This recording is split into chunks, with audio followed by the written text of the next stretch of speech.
Boa tarde, gente. A gente vai começar hoje a terceira aula de física, ainda sobre eletricidade. Vamos começar. Em eletricidade, hoje a gente vai falar sobre eletrodinâmica e entender melhor aí como é que funciona essa parte. Semana passada a gente viu eletrostática, a gente vai ver eletrodinâmica. Enquanto a eletrostática estuda essencialmente a interação entre cargas elétricas estáticas, ou seja, né, que estão em repouso, a eletrodinâmica ela estuda as cargas elétricas em movimento. Então, nós vamos ver cargas elétricas em movimento, que é a eletrodinâmica. Isso envolve, né, cátions e ânions, que a gente vê em química aí, mas eu vou dar uma relembrada com vocês, se movendo ao longo de uma cuba eletrolítica. Estudaremos principalmente os casos de elétrons se deslocando ao longo dos fios metálicos. Eu trouxe um pouquinho de cada coisa aqui para ficar bem resumido. Quando esses fios formam um caminho fechado para a circulação dos elétrons, dizemos que temos um circuito elétrico. Vamos ver um por um aqui. Existem também corpos capazes de conduzir de melhor ou pior forma essa energia, são chamados de condutores, supercondutores e isolantes. E o que são condutores, supercondutores e isolantes? Os condutores são objetos responsáveis pela movimentação dos elétrons, por exemplo, metal, água, corpo humano. Por isso que a gente não pode botar, jogar água na tomada, coisas desse tipo, porque são condutores elétricos, então eles conduzem eletricidade. Supercondutores são formados por substâncias como a cerâmica, que oferecem pouca resistência à passagem de elétrons. Então, basicamente é a cerâmica, né? Isolante, material formado de substância capaz de impedir a movimentação dos elétrons, como borracha e madeira. Por isso que a gente, às vezes, quem vai fazer movimentação aí com coisa que envolve eletricidade, às vezes usa luva, uma luva específica, claro, ou então o pessoal fala de botar o chinelo, porque são isolantes, são materiais que não fazem a corrente se movimentar. Então, ela isola ali aquela eletricidade, chamados isolantes. Dentro do estudo da eletrodinâmica, temos também a análise dos resistores, que são componentes elétricos responsáveis por limitar a intensidade da corrente elétrica. A gente vai ver principalmente sobre resistores e como é que é o tempo? Circuito elétrico. Ao longo do nosso estudo acerca de eletrodinâmica, estudaremos diversos elementos que compõem esses circuitos. A gente vai ver passo a passo aqui de como que calcula. O primeiro que merece destaque são os próprios elétrons que circulam pelos fios. De modo geral, todo fio ordenado de carga elétrica, não apenas de elétron, é denominado de corrente elétrica. Então, é importante a gente entender aqui o que é cada coisa.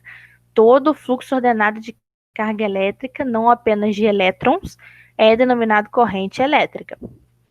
Dessa forma, o conceito de corrente elétrica está associado com uma quantidade de carga elétrica, Q, carga elétrica, fluindo ao longo de uma região durante um intervalo de tempo. Lembra que a gente viu nas aulas anteriores aí?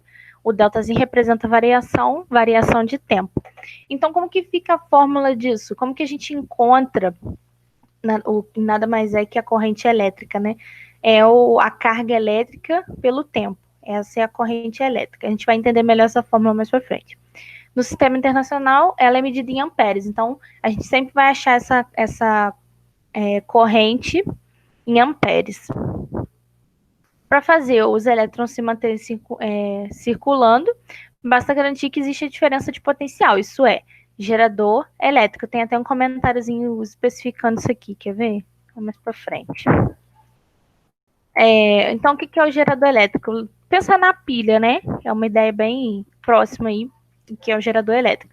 Dessa forma, a gerador elétrico tem como função converter uma forma qualquer de energia em energia elétrica. Então, química, no caso das pilhas, mecânica, no caso das hidrelétricas. Então, o gerador elétrico nada mais é que podemos dizer que um convertor, né? Não sei se esse é o termo certo. Ele converte algum tipo de energia em energia elétrica. Então, a gente vê vários tipos. Na energia eólica, que a gente vê aqueles catavento, né, girando, o vento gira o motor e esse movimento é transformado em energia elétrica.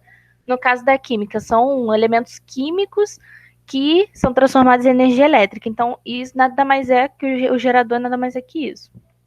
Então, o gerador elétrico possui dois polos, o negativo, onde o potencial elétrico tem seu valor mínimo, e o positivo, onde seu potencial elétrico é máximo.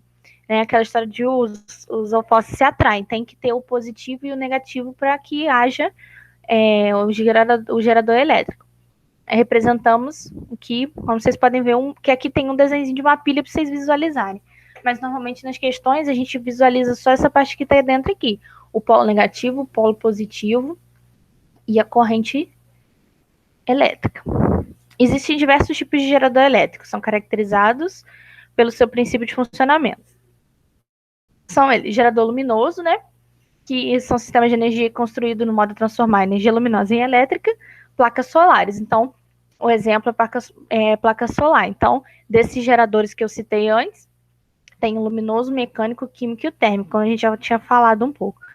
Luminoso, a gente pode pensar logo na placa, né, de energia solar. Ela transforma a luz do sol em energia elétrica, é um gerador. O mecânico, a gente pode dar o exemplo aí das termoelétricas, hidrelétricas, termonucleares, que elas pegam um movimento e uma energia cinética, né, um movimento, e transforma em energia elétrica. No caso do gerador químico, como a gente já falado, da pilha, né, bateria, são elementos químicos que reagem ali e transformam em energia elétrica. O gerador térmico são capazes de converter energia térmica, no caso calor, né, em energia elétrica. Resistor, a gente vai ver muito isso aqui. Além do gerador e de corrente elétrica, outro elemento que é importante a gente conhecer aí no circuito elétrico é o resistor. Porque o que é o circuito elétrico? Nada mais é que o conjunto ali, né, do funcionamento todo ali para se chegar a energia elétrica a algum lugar. Então, existem várias peças aí chaves para o seu funcionamento. Um deles é o resistor. A gente pode dizer que ele representa a perda do circuito por calor.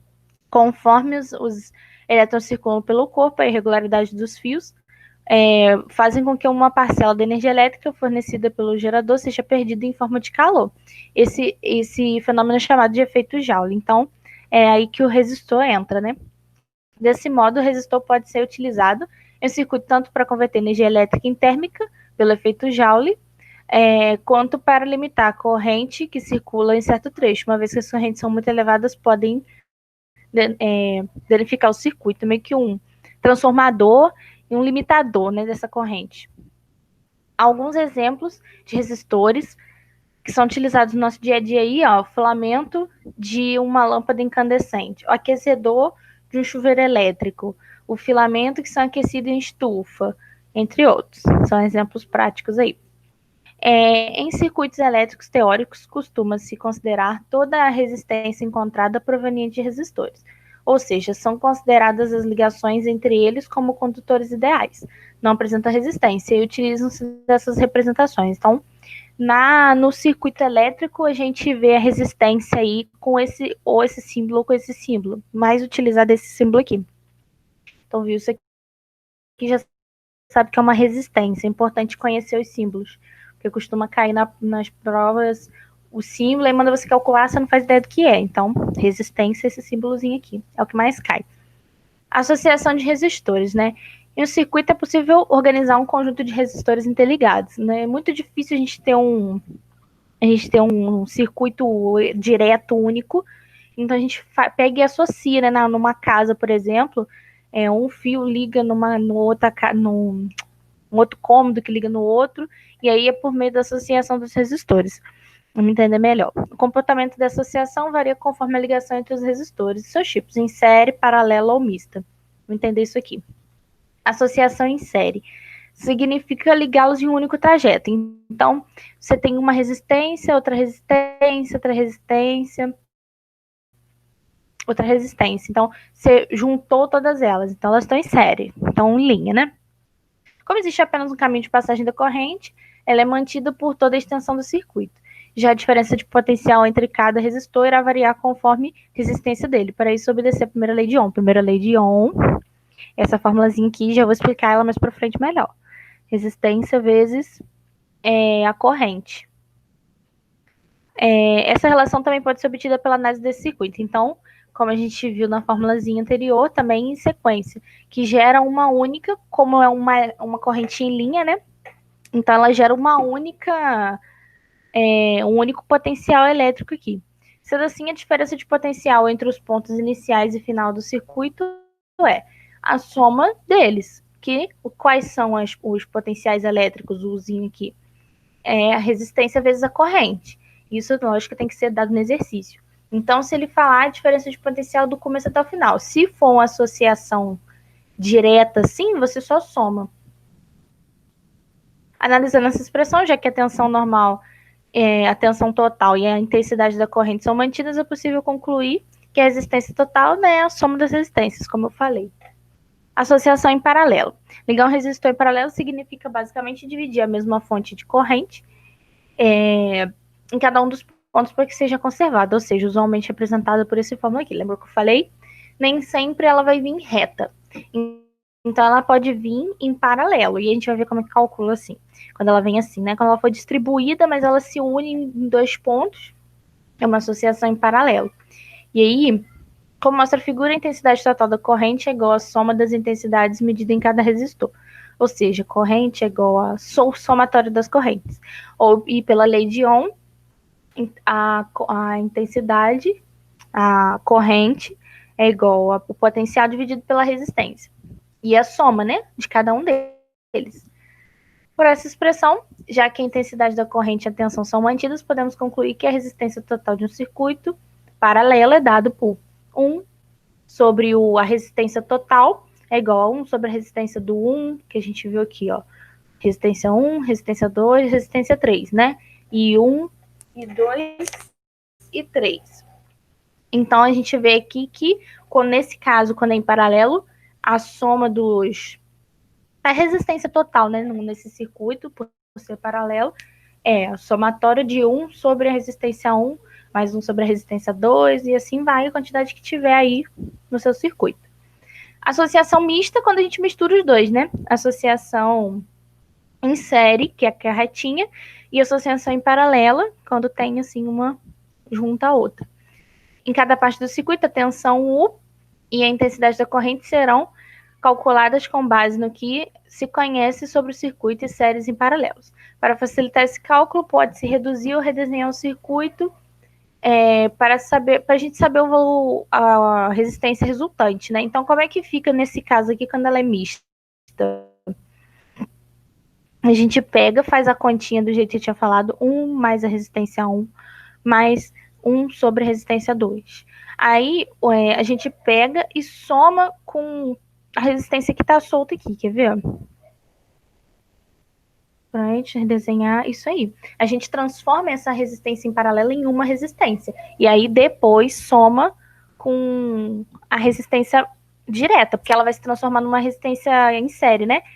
Uma associação em série. Então, primeiro a gente transforma essa em paralelo, fazendo aquela continha que é 1 sobre a resistência total igual a 1 sobre a resistência 1 mais 1 sobre a resistência 2. Achou o resultado.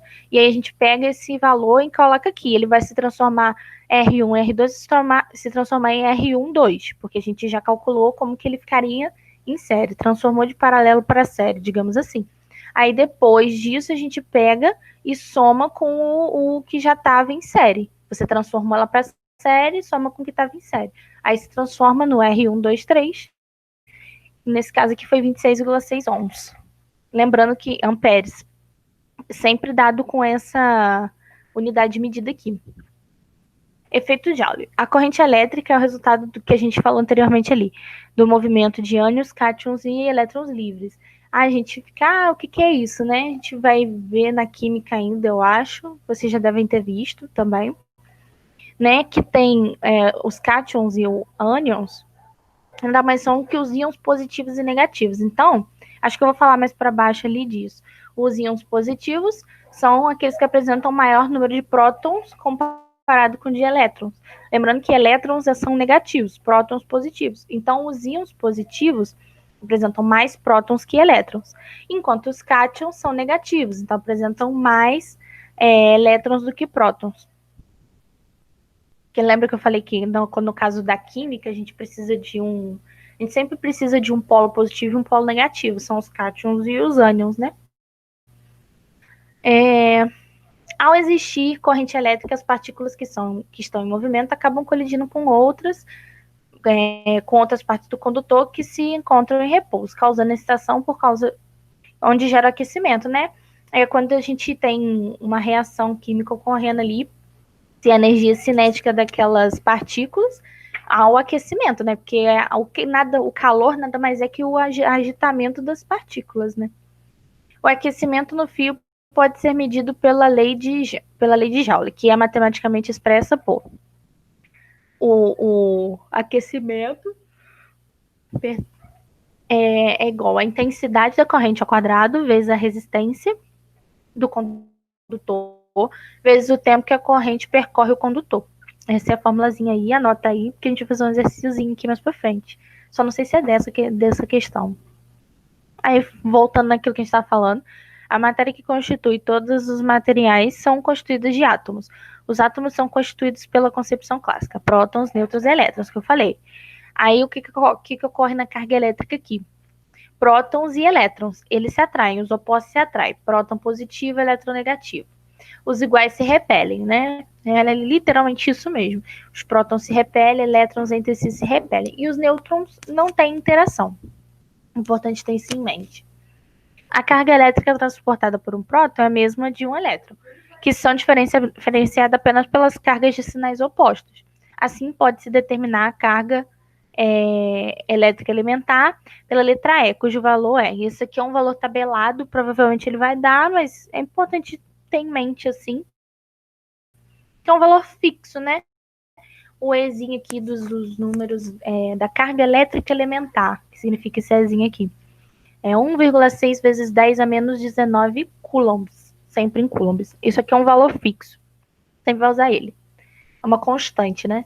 Sendo C no Sistema Internacional de Unidades. Se um corpo está com a carga elétrica positiva, existe uma falta de elétrons. Ou seja, se ele está com a carga positiva, existe uma falta de elétrons. Assim, o número de prótons é maior que o número de elétrons, como eu falei anteriormente. Se o corpo está com a carga negativa, existe uma falta de prótons. Assim, o número de prótons é menor que o número de elétrons. Então, elétrons negativos. Se tem mais elétrons, ele é mais negativo. Então, se tem menos elétron, tem mais prótons, é mais positivo. O módulo está escrito errado aqui, da carga elétrica pode ser definido por Q igual a N vezes E, como eu tinha falado. O Q é o módulo da carga elétrica, N é a quantidade de elétrons. E o Ezinho é a carga eletroelementar. Então, normalmente ele te pergunta qual é o módulo da carga elétrica dessa situação tal. E aí você pega a quantidade de elétrons que tem, multiplica por esse número que é sempre padrão, você acha aí o módulo da carga elétrica. Resistência. O quão bem certo resistor funciona é representado por uma grandeza chamada resistência. Realmente, o quanto ele resiste, né? Resistência. A qual está associada à dificuldade de circulação da corrente elétrica. Essa grandeza é medida em ohms, né? Que eu mostrei para vocês. E está relacionada com a diferença de potencial U, aplicada no trecho e com a corrente I, que circula da seguinte forma. Então, a resistência é igual a diferença de potencial elétrico dividido pela corrente I. Anota essa fórmula também. Potência. Além dessas grandezas, outra que merece destaque na eletrodinâmica é a potência dissipada pelo circuito. Então, a potência pode ser calculada pela diferença de potencial mantido pelo gerador e a corrente. Então, potência é igual a carguinha U que a gente viu aqui, ó, o potencial U vezes a corrente. E igual a U e R igual a U sobre I. Anota isso aí. P é a potência dissipada pelo circuito e R é a resistência. É diferente, tá, gente? A resistência é o quanto ele resiste. A potência é o quanto ele é potente. Quando a gente fala é mais potente que tal, é o quanto ele é bom, né? Quanto ele funciona bem. Isso é a potência. Note que a partir da equação da resistência podemos chegar em outra fórmula de se calcular a potência dissipada. a gente pegando e substituindo o que estava aqui anteriormente,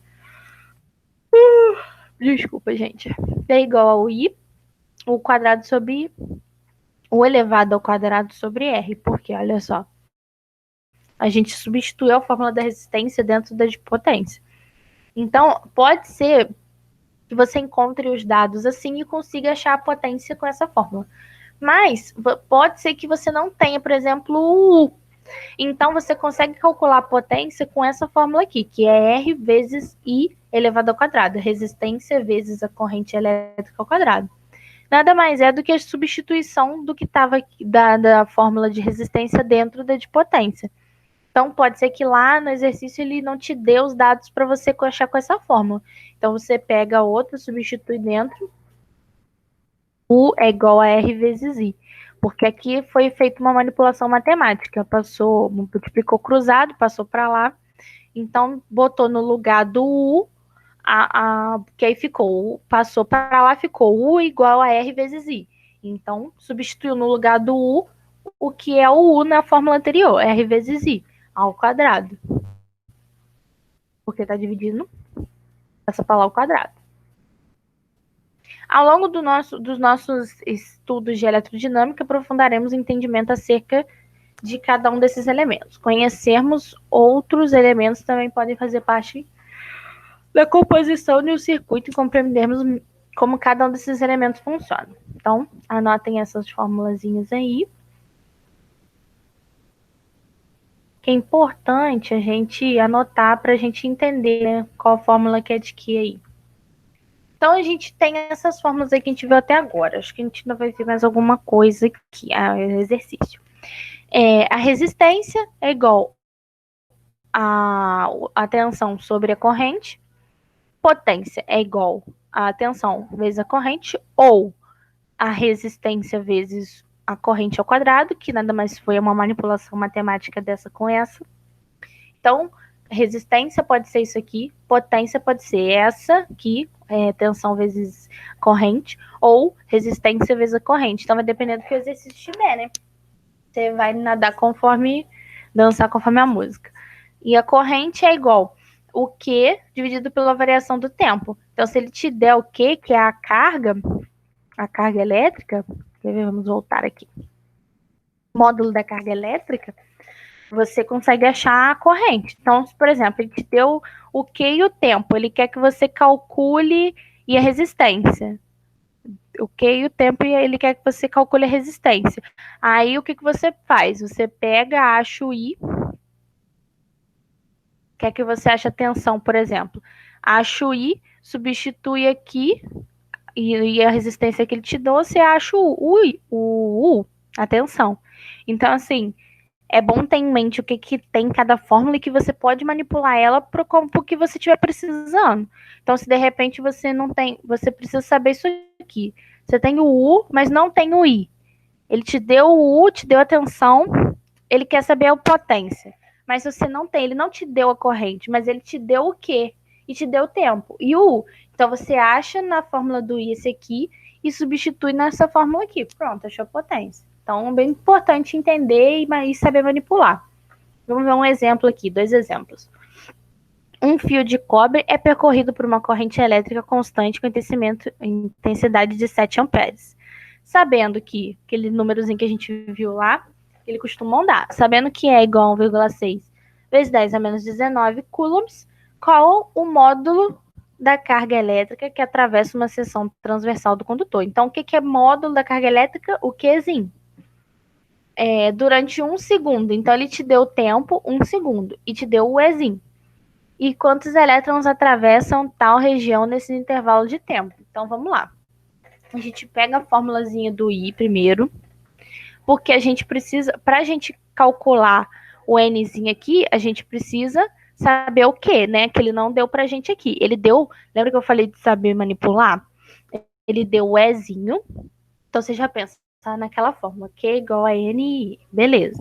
Ele deu o Ezinho. E ele te deu tempo, mas aqui não é tempo. Aqui é o Ezinho, Nzinho, o quê? Ele quer saber o Nzinho, que é o número de elétrons. Ó, ele quer saber qual o módulo da carga e quantos elétrons ultrapassa. Já está até na ordem aqui. Então, para você fazer essa conta final aqui, ele só te deu o Ezinho. Então, você precisa saber o Q para poder achar o N que ele quer saber ali também. E a primeira coisa que ele pede é o Qzinho. Então, a gente pega a fórmula corrente é igual Q sobre o tempo. Então, ele te deu que a corrente é 7 amperes e o tempo 1 segundo. Então, 7 amperes, 1 segundo. Multiplicou cruzado, ficou Q igual a 7, que ficou 7 vezes 1, né? Q vezes 1, Q igual a 7. Então, 7 coulombs, porque o Q é dado em coulomb, né? O módulo da corrente elétrica. Beleza.